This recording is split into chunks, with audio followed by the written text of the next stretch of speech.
I wanted to speak about a practice that I do and that I have found to be particularly helpful in experiencing more of life and the paradox that is, yeah. So we all obviously know what it's like when life feels heavy, maybe with grief, longing, heartache, literally the weight of the world, whatever it might be, when life can have us feeling heavy. And it can be easy in those times of sadness to really kind of contract and sort of collapse upon, in on ourselves. And whilst obviously, yes, it's important to feel all of our feelings and allow the sadness and allow the longing and how that kind of experience makes us feel.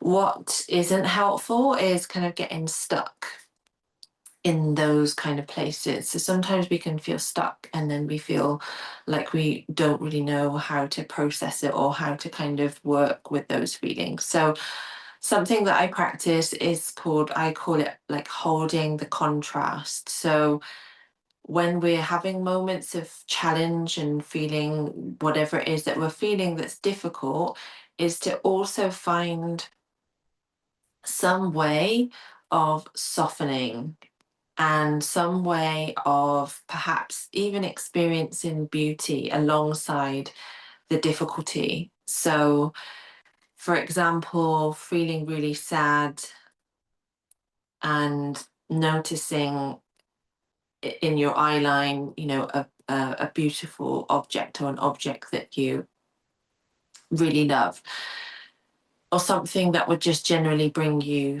joy, on a day-to-day basis. And what this does is when we can hold this paradox of kind of feeling this opposite ends of the spectrum almost, is that it trains our nervous system and our body to really be able to hold that contrast, but also to be able to hold more of life, basically. So to hold more of our lived experience, to feel more of a sense of aliveness, right? Because life is never just one thing or another, is it? There's always multiple elements to it. So when we practice this, it's almost like kind of strengthening the muscle that yeah, we've got this and we can actually hold all of it. And pleasure sometimes is not always possible to feel pleasure in those really like heavy moments, but even if that's just like a self-soothing like touch, or when we're really in the thick of it, hugging ourselves, like stroking our face, like you would do a child basically. And even just something like that is really worth doing. It might seem really small and simple, but it's definitely worth doing. And we really start to expand our capacity then as all feeling humans to kind of be with lots of not just feelings but sensation as well. And this is not about distracting ourselves.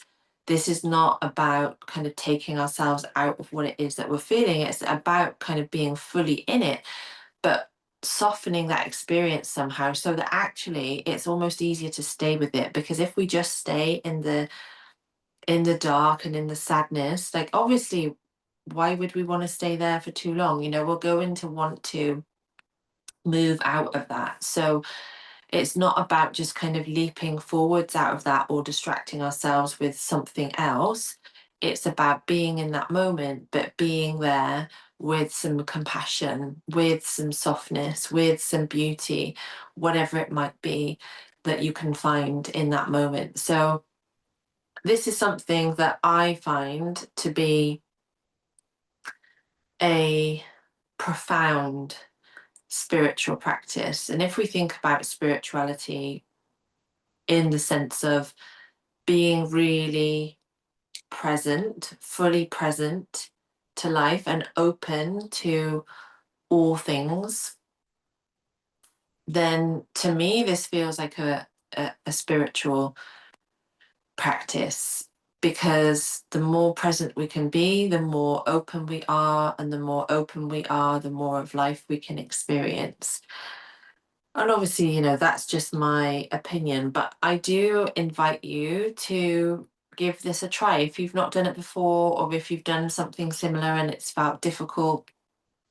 I will also record a separate practice, like just for this, with some other suggestions. But yeah, I would use what I shared earlier as an example. Like if you've got some flowers around, if there's something in your external environment that can just help to soften your experience, use that. And if it's not, use your own touch. It's self-soothing, just giving yourself a hug, or if you feel like you have been in a difficult spot, like when you kind of bring yourself out of it, do something really nourishing for yourself. Just the simplest of things: go and get your feet on the earth, or make a drink that you love.